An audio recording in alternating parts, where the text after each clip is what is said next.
jàngeen jëf ci ànd bi ak ñun ITV waxtu xabaaru marax yi la gën a fees ci xabaar yi bokk na ci ni Abdoulaye Elimane Dia jébbal nañu ko borom bi ci subam ca orphelin ma nga tëdd ca wetu waajuram bu góor mbokk xarit am ni jàmm kàdduy seede jóge fu ne jëm ci ndimu si yàlla dañu si ñëw incha allah ci biir xabaar nu mu gën a yaatoo dañ ci bokk itam ginnaaw tabaski gi gis na ni léegi cas yi Covid yi bees yi dafay yokk ci réewum Sénégal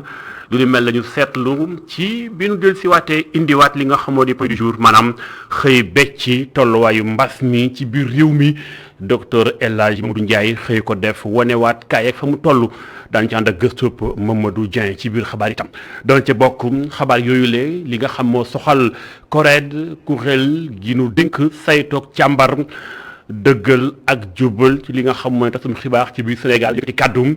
juróom-ñeenti bataaxal la ñu jébbal ay média ci biir réew mi dànkaafu leen ni leen déet bu leen ko defatim lu ni mel nag mi ngi am ci li US at daañu si ñëw ci biir xabaar itam ànd ci ak gëstu bu xóot buñ ko jagleel li ñu songu faram fàcce gi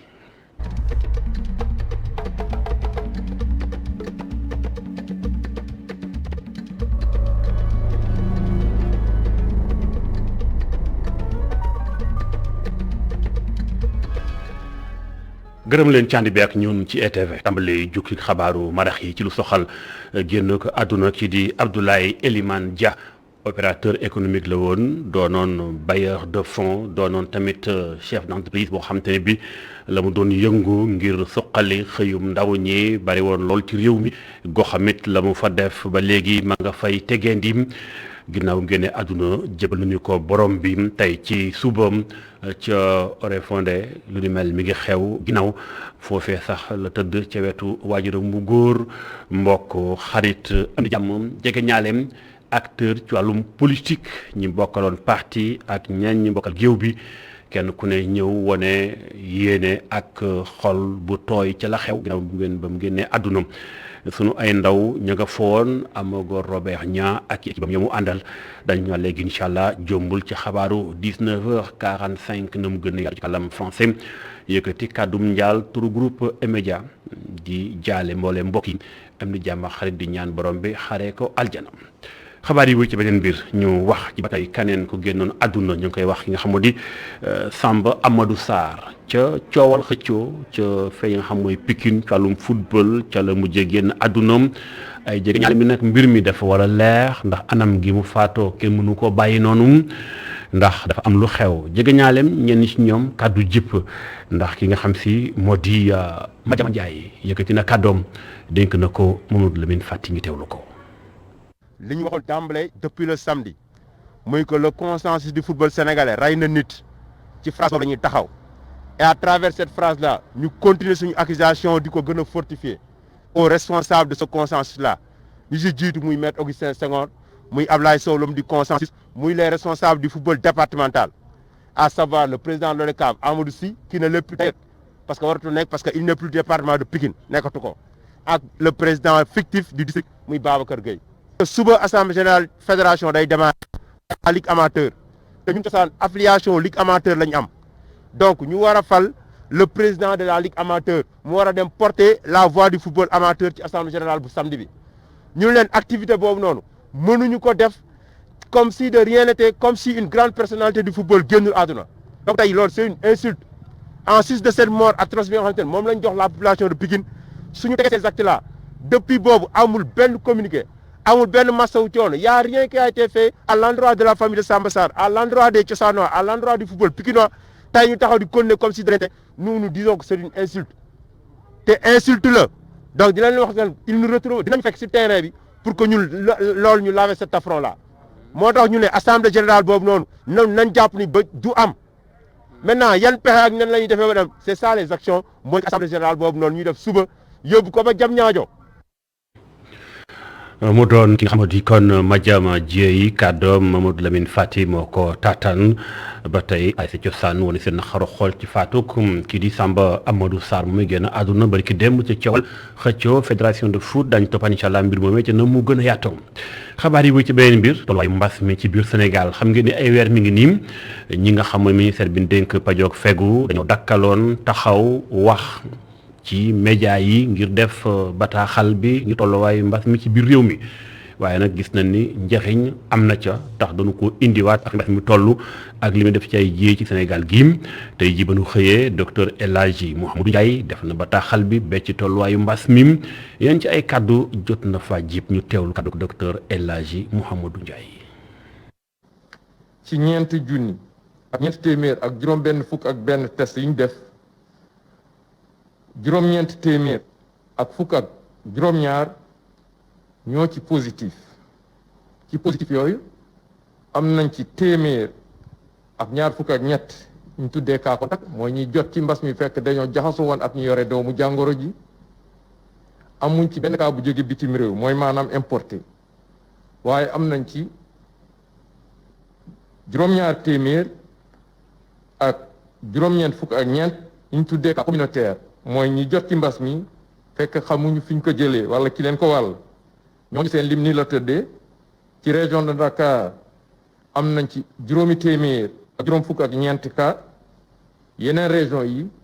ñu ngi fa nemmeeku ñaar téeméer ak ñeent fukki cas ci bésu tey ñeent téeméeri nit ak juróom fukk ak juróom-ñaar wér nañ si yàlla àndee dinañ génn juróom benn fukk ak ñeent malade ñoo nekk réanimation fukk ak juróom benn malade ñoo génn àdduna ba su dem alxamis juróomi fan ci weeru ut bi ñu nekk bi mbas mi dooree ba léegi ñu jot am feebar bi ñuy toll ci juróom benn fukki junni yu teg juróom benn junni ak ñaar téeméer ak juróom fukk ñoo jot am doomu jàngoro ji ci ñooñu juróom-ñeent fukki junni ak juróom-ñeenti junni yu toftal juróom benn téeméer ak juróom-ñeent fukk ak benn wér nañ si junni ak ñeent téeméer ak juróom fukk ak juróom-ñaar ñoo jot a génn àdduna mu des ci loxo docteur yi wala malade yi ñu topp ci biir kër yi lim bu toll ci fukki junni ak juróom yu toftal téeméer ak benn. docteur El Hadji Mouhamadou Ndiaye ba tey ci tey jii bis beeg bëccëg tolluwaayu mbas mi ci réew mi ci tànge am na ci ni tabaski bi ñu génn tax na ba ñu bari jóge ci ay gox dem ci ay gox ci feebar bi nit moo koy yóbbu fu mën di dem ndax kon njàqare amul ci bu defu ndànk yenn cas mën naa delluwaat yokku ñu ngi koy njoxtu te sax am na lu tàmbale feeñ seen ko xam ci biir réew mi mooy cas Covid dina fa yokkoom ñëwaat ci gëstu Boubacar Dieng. marché woto yi daral yi kër itam daanaka fépp moo feesoon ak i nit ci jamono yi tabaski ji yooyu la dajaloo nag doon lu am njeexiteel bu baax ci fi ñu toll ci mbasum coronavirus fii ci Sénégal. bi ñu demee ci semaine tabaski bi nombre de cas yi wàññeeku semaine bi ci topp nombre de cas yi augmenté. bu ñuy comparé ci nombre ci weeru juin ak weeru juillet bi nga xam moom la ñu génn pratiquement li ñu am ci juillet dafa multiplier par juróom-ñeent li nga xamante ne amoon nañ ko ci juin.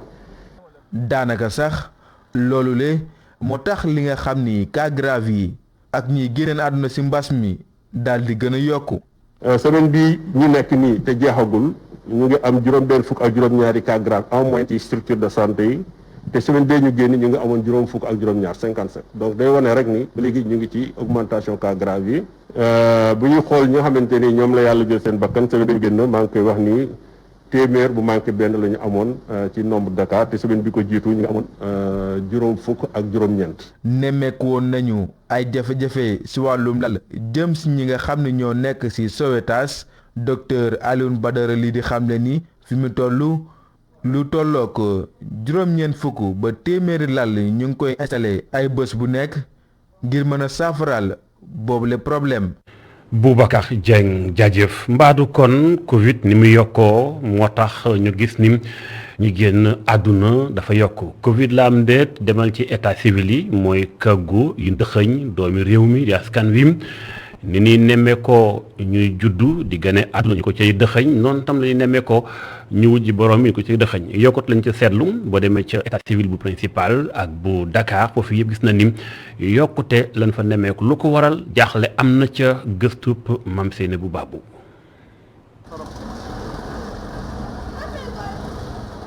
ci buntu bi ñu fekk fa benn portique pour désinfecter wu takk masque nag dafa nekk loo xamante ni farata la fii nag sàmmonte nañ ay mesures ak digle waa kër docteur registre yi ñuy bind nit yi génn àdduna nag fees na dell officier d'état civil bii nag moo ngi tontu ak njàkkaare. yokkute am na ci am pagaille parce que rien que les 2 week-ends passés on a 43 et 44 décès donc xam nga ni benn samedi ak dimanche nga jël ay décès 43 benn bi le samedi nga jël 41 le 21 le dimanche nga jël 22 xam nga ni loolu normal soo ko gisee rek di nga xamante ni lii normal y a quelque chose qui se passe loo xamante ni mi ngi lor askan wi. officier délégué centre état civil bu Grand Dakar moo ngi dëggal lii di naataangoom bii wax. seetlu nañ ne donc déclaration décès yi dafa yokk surtout avec 3e vague bi parce que ñun souvent samedi week-end yi comme dañu am permanence nit ñi dañuy ñëw à tout le temps di def déclaration yi et loolu nag day tax donc liggéey bi yokk aussi. bu ñu sukkandikoo ci officier bi di Amadou Sagna li waral décès yi nag duñu ko xam bu ñu sukkandikoo ci xalaatam décès yi nag mën na nekk mbas mi. doo xam exactement parce que constat de décès bi la médecin bi di jox bi jóge hôpital yi ñëw ne nit ki gaañu na duñ ci def ni dafa gaañu ci mbas mi wala dafa gaañu ci lii dañ naan rek des suites de sa maladie maanaam feebar bu mu amee woon moo ko yóbbu donc doo xam ndax moom la am déet mais comme bari na dafa kiiwul dafa ni ñu koy waxati dafa bari ba noppi da ngay mën a rek ragal xam ne peut-être genn wàll gi xëy na mbas mi la. li mu ñuy génn àdduna di yokk bés bu nekk donte xamuñu li ko waral jàpp nañ ni mbas mi ak 3e vague bii mën na nekk li ko indi. maam Seynabou Babou jaajëf bu fekkente ni ci état civil mbind ma ci ñi génn àdduna yokk na ci sëg yi tamit gis nañ ni soppeeku am na fa bu baax barki démb la woon jàngu bi génne bataaxal di ñaan mbooleem taalibe chrétien yi nu sàmmonte ak yooyu ndigal ca mooy ci sëg yi dencin yi bu di jébbal borom bi aji dem ji ña ko war a taxaw bu mu ëpp 20 nit ak juróom buñ def lu ëpp 30 minutes ci biir sëg yi nañu sàmmonte takk masque yi lu ni mel moo tax tey Boubacar Dieng dafa doxantu yéen sëg yi xool naka la ñuy sàmmonteeg ndigalu jàng ci biir Sénégal reportage. fii dal gu mat moo fi am weesoo nit ñi nga xam ne dañuy ñëw di ñaanal seen way dawlu yi ay jamono nag nit ñu bari ñooy ñëw ngir denc ci seeni mbokk wante fi mu toll nii ak mbasum coronavirus bi lim gi dañ koy xoolaat. mesures yi ñu jël mooy mesures yi état yi jël mooy mesures yi église jël port de masque yor masque balaa nga dugg cimetière c'est obligatoire soo duggee ci cimetière def nañ ci ay jumtuwaay yi mooy fi ngay raxasoo ak saabu ak gel bugg ci bunt bi jël nañu ay gardien ñoo xam ne ñooy artu parce que dañu ne 20 nit par enterrement ñooy dugg ci biir cimetière yi bu njëkk même semaine bii sax day gis ay ma xam nu ñu koy wax ci olof ay 100 150 200 personnes ñooy duggandoo distanciation bi dañ ko respecté dégg nga alors exposition de corps bi amatul ci biir cimetière. ay bés bu nekk lu tolloo ko juróom-ñaar wala sax fukk ak ñaari nit nañ leen denc fiile lii tax ñi nga xam ni ñooy gas kàmb yi dañu yokku. vraiment dañu bare kaar dañu bare par rapport à l'année dernière nee naa la daaw 2019 dañ doon suul ñaar wala ñett am na ay bés yoo xam ne suul du ñu suul sax ñoom dañuy toog fii di attaaye di def li ñu def mais léegi amatul loolu ci ñu ngi amoon ñett fossoyeur léegi double naa bi ñu am 6 ñuy suul ñaar la ñu woon léegi ñeent lañu. parce que rythme moo ko laaj léegi da ngay gis ñu gas léegi def ci kees bi léegi te loolu baaxul tey jii wala ci semaine bi da ngay gis juróom-ñett même fukk ak ñaar am na par bés parce que semaine bi moom rythme boobu la. fi mu toll nii njabootuk way dawlu yi fanweeri simili rekk lañu am ngir denc seen way dawlu njaal yi nag kenn dootu ko defee ci biir almeer yi waaye par téléphone wala ca kër ga ci boobu la jamono nag ñenn ñi suul seen way dawlu bay delluwaat ña fa des di gas ay kàmb. jërëjëf Boubacar Dieng ma doon topp sëg yeeg nan koy waggare ngir bañ lawtanu ko mbas mi jaare fa gën a law ci biir askanu Sénégal xabaar yi wéy ba tey ak mbas mi dana jur ay jafe-jafe ci askan wi demal ca Thiès ndax Covid bi dafa ànd ak crise économique mondiale Sénégal mucc ca secteur bi ñuy wax wàllum tourisme la gën a laal gan ñi ñëw gi wàññeeku na bu baax moo tax it ñi gindi gan ñi leen di wax ay guide touristique ñoom itam dañu tumuranke seen kàddu jib na ndaje la ñu woote kuréel gi leen boole boot ca Thiès la ñu woo journaliste yi wax seen naxaru xol ci réew mi boole caag woo kilifa ak réew mi wallu na mu gën a gaawe balaa muy gën a métti ci ñoom keneen ci ñoom kàddoom jib ñu ngi ko duppee Mody Wele la mu dénk Mountaga Kane. Les guides sont des travailleurs indépendants par essence. Donc eux, ils ont des salaires et ils ont des charges. Donc quoi les exclure de ce guide yi wéeru wu ñu ci salaire ñooy fay seen bopp kon nag kenn warul leen a xañ crédit hôtelier bor bi nguur gi di lebal hôtelier yi ak ñiy liggéey ci wàllu tourisme novembre bii di ñëw te campagne touristique bi war a door dem ak dikk bi ak ñi liggéey ci restaurant yëpp ubbi nañu wante tourisme moom ba tey doxagul li ko waral nag moo di képp ku jóge bitim réew laata muy dugg ci réew mi dafa war a am ay firnde yu wér dëgg la ci ñi ñu nangul ñu dugg ci réew mi yokk nañ ci ñi am kër gannaaw bi ñu nangulee ku am contrat de travail ñoom ñàkku war nañ leen a ubbil buntu réew mi li wér daal te wóor moo di mbas maa ngi fi ba 2023 bi nag am nañ yaakaar ne yépp dina ubbeeku lépp daal te dox ñu ubbi frontières yi ndax ñu fay àgg nag coono dong moo fi ne ñun giddi yi sonn nañu lool suñu gouvernement bi dimbaliwul du baax ndax daanaka ñun dee nañu ba noppi. Tout le monde subira la crise. Déjà nous les guides nous sommes quasiment morts. Donc si le gouvernement nous laisse, on va encore être sur le bord de la route. kaddu yi Mody Wele moom la Mountaga Kane moo ko tinki ci wolof xabaar yi wéy ci beneen mbir ba tey ak mbirum tasum xibaar ci réewum Sénégal ay charte moo ko tënk maanaam yoon da ko tënk nañ duppee éthique ak déontologie génn rek dëgg ak jubal ci liggéey bi doo ci fay wala nga ci leble ci bépp xibaar booy joxe lu ni mel moom la CORED di saytu CORED kuréel lu gu ay kàngam ci métier mi di ko saytu joxe nañu juróom-ñeenti dànkaafu mooy déet lii bu ko defatim ndax mën naa ànd ak ci daan ñañ ko dox it ay këru taskatu ay xibaar la ci biir Sénégal gii ci lu yées daanaka at bu baax léegi nag nee ñu yooyu lay dogal nañ ci bàyyi xel bu baax ndax mën naa wàññi poñ yi nga xamante ne bii lii di ay organe de presse wala entreprise de presse da koy war a am ngir mën a jote ci ndimbal gi état bi joxe yooyu liggéeyukaay ci biir réew mi dañ ci woote ndaje mu yaatu ñu ànd caag Mamadou Dieng. ci juróom-ñetti weer CORED di kuréel gi saytu doxalinu taskatu xabaar yi ci éthique ak déontologie jébbal juróom-ñeenti avertissement yenn ci ay këru taskatu xabaar CORED ne day faral di jugal boppam fekk plainte amul ngir jubbanti yenn ci ay rëq-rëq loolu la ñuy woowee autosaisine. ñu wax ni encore léegi dootuñu xaar rek ba nit porter plainte ñun CORED ñun ñooy dem directement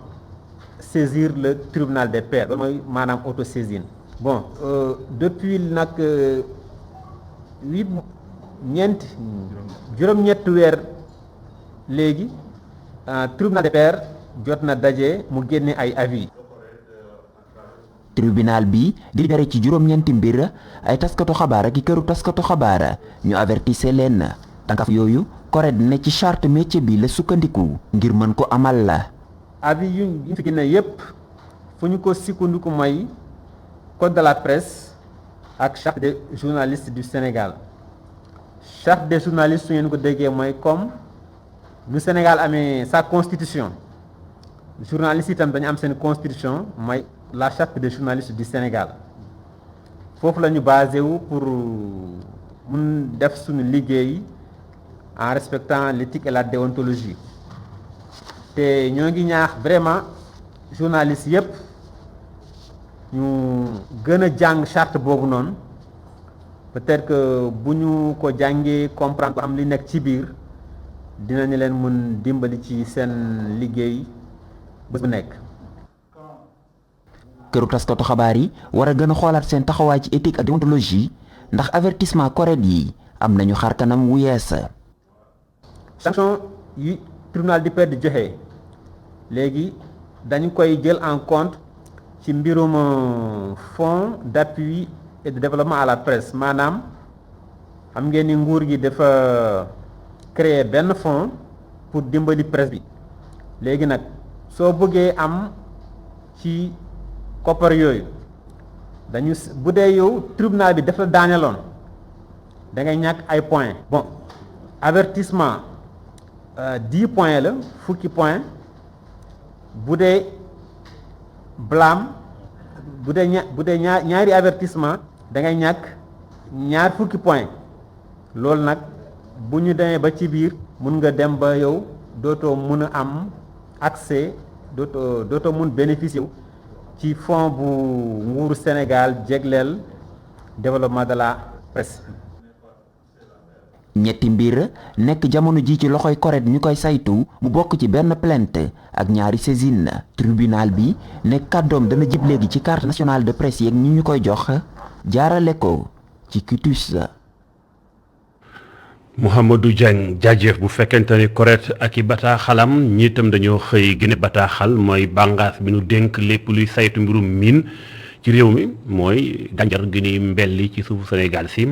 loolu lépp la muy jur ci koom jur na koom-koom gu sakkan ay xëy yu sakkan ak it ay milliards yu bëri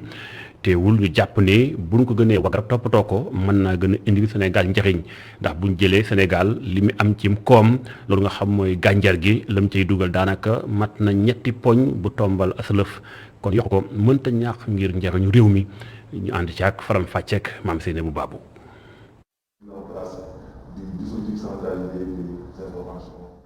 secteur minier di occupé place bu am solo ci li nga xamante ne moo di suñu koom-koomu réew lu ci mel ni moo ngi participer lu tolloog 3,5% ci suñu PIB 2019 rek lu ëpp junniy nit am nañ liggéey ci biile secteur. secteur minier nag secteur bu am solo la ci économie sénégalaise ndax contribution am rek ëpp na junniy milliards ci économie bi boo considéré ñiy exploiter minerais yi. ak cimenterie ak phosphate boo jëlee tamit ci problème mu emploi secteur minier ñi muy employé ci ay nit mat na junni ak ñeenti téeméeri nit ci secteur bi. 45 gigawattheures. waaye nag directeur général ANSD moo ngi wax ni que am nañu ay limites ci biile collecte. limites yi nag mooy jëluñu lépp ci secteur bi ndax am na exploitation artisanale yoo nga xamante ni jëluñu leen. xam naa dans une perspective ñu continuer collecte bi dinañ élargir couverture bi pour am plus de données sur le secteur. secteur informel bi nag bokk na ci li nga xam ni at yii di ñëw ndax nañ koo ciblé. donc day mel ni am na benn secteur boo xamante ne laaloo leen ko te nee nga fii ak at yii di ñëw incha allah dina saytu. voilà mooy activité yoo xamante ne mooy ñuy tibb suuf bi autorisation temporaire ak nit ñoo xam ne dañuy exploiter or bi donc secteur boobu benn secteur boo xam ne dañ koy naan c'est un secteur informel. Pour nga xayma ko c'était extrêmement difficile loolu moo tax ci première phase bi defuñu ko mais ci deuxième phase bi dañuy def tout pour mun a jël xayma secteur boobu pour mun a am xayma boo xam ne jël na lépp lu ëmb ci secteur minier bi. industrie extractive yi nag ñoo ngi ko jox lu tolloog 1000 milliards étude bi nag wane na tamit lu ëpp junniy nit yoo xamante ne am nañ liggéey ci biile secteur. en 2019 avec une dominance des cadres supérieurs. ci wàllum tàggat yaram la ñu daal di sóobu jàpp leen ni fi ñu toll nii xëccoo fédération bi ëmb wàllum football ci Sénégal coow la ma ngay gën a bari diggante ñaari mbër yi mais Augustin Senghor ma ca bopp ba ci war a wuutu boppam waaye itam ku jëm ci Madi Touré ma ko war a wuutu jàpp ni war naa samp ndëndam ña nga ca ki nga xam si moo di Salif Diallo jàngat na mbir moom daañu dee si waat sàng waaye daal lim jàpp mooy Augustin Senghor naam def na lu am solo wàllum football fukki at ak ñaar yi mu nekk ci bopp bi fédération bi waaye itam lu jëm ci kii di Madi Touré moom bu ñëwee dana doon kuy soppi li fi nekkoon indi lu bees noonu la ko jàngate mu nekkoon gana ko rajo ci suba gi ak Alassane Samba Diop ñu gërëm leen ci ànd beek ñun ITV li mu daal di la flaccoo xabaaru marax yi ñu bàyyi leen ak la totale Cheikh Assane Ba Cheikh Assane Fall ak invité am jaa ngeen jëf